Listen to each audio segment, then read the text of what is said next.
A huge thank you to Jeff Holmes for bringing you today's video via Patreon. Yoshimaru and Rograkh versus Giada. I'll be very interested to see how she does in 1v1.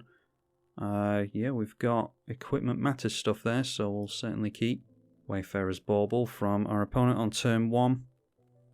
And that is a Hope of Garapor, so getting into a decent amount of legendary stuff.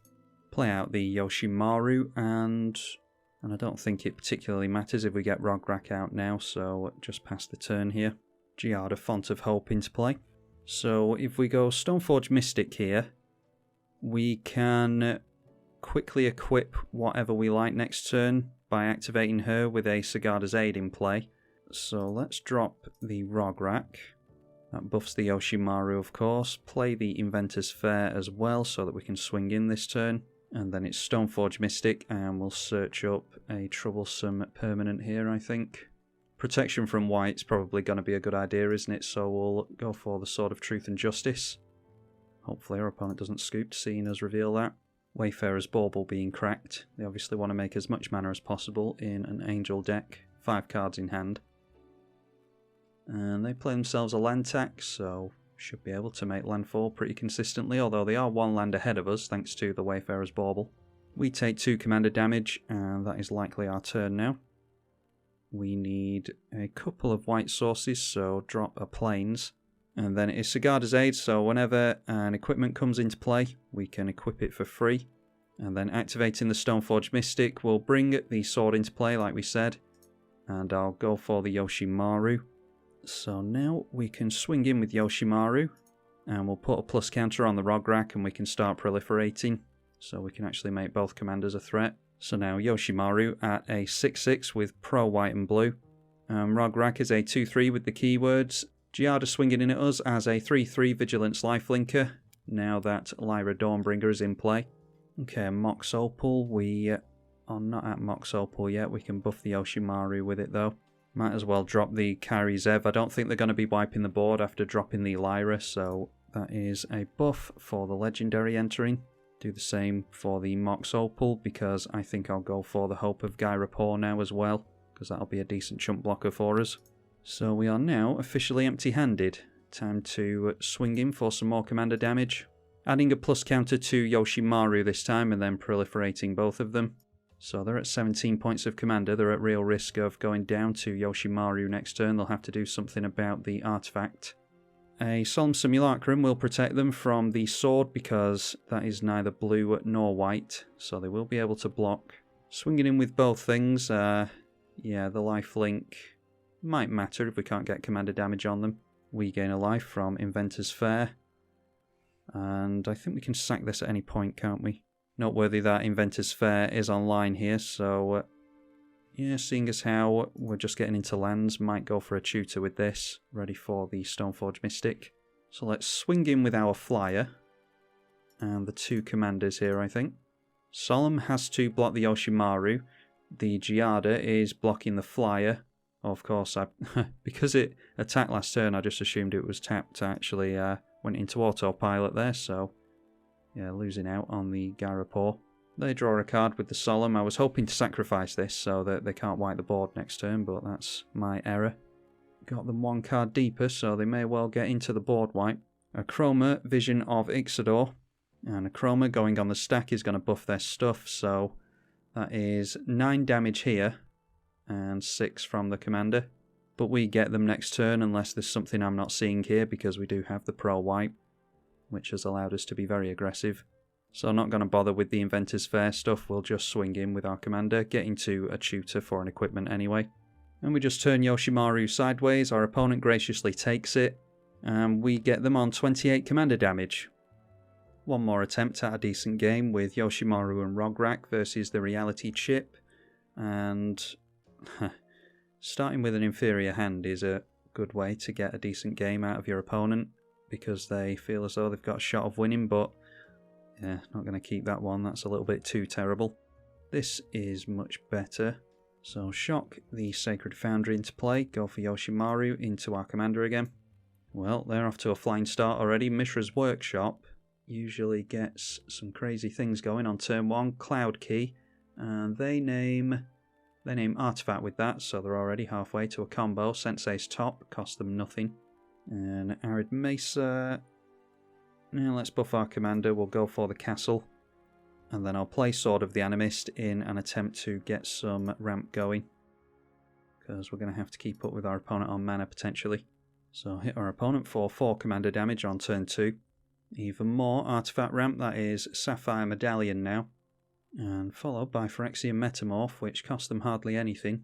Down to 3 cards in hand. Artifact spells cost 2 less at the moment, and blue spells cost 1 less as well. So they could have counter magic held up. We've got an Offenza available to us. I think it would be a wise idea to go for the Sword of the Animist. Is the commander damage going to matter, the extra +1 to power? Just in case they've got flash creatures with menace and stuff, I think it will be, we'll see more success swinging in with Sword of the Animist on Rograkh. Alright, so there's Rapid Hybridization. They were always going to go for that onto Yoshimaru, so at least we can still swing in with Rograkh here. Try not to place all my eggs in one basket with Yoshimaru. So maybe it's worth going for a haste enabler with Open the Armory. Yeah, in response I'll pull a land out of the library. Playing the Reality Chip for only a single blue mana. Okay, so got an additional mana, we'll just throw down a mountain.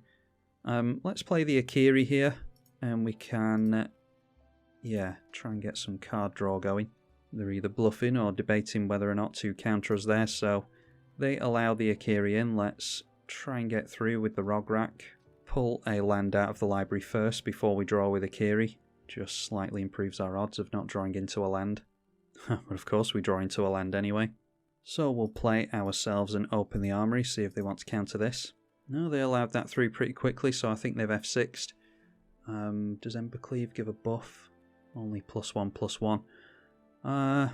Yeah, I think maybe with the land ramp, Blackblade Reforged is just a generally pretty good idea. Could always give Pro Blue with the Sword of Truth and Justice as well. Let's go for the Blackblade. Copy Artifact, and that is a Sapphire Medallion, so their blue artifact spells will currently cost 4 less.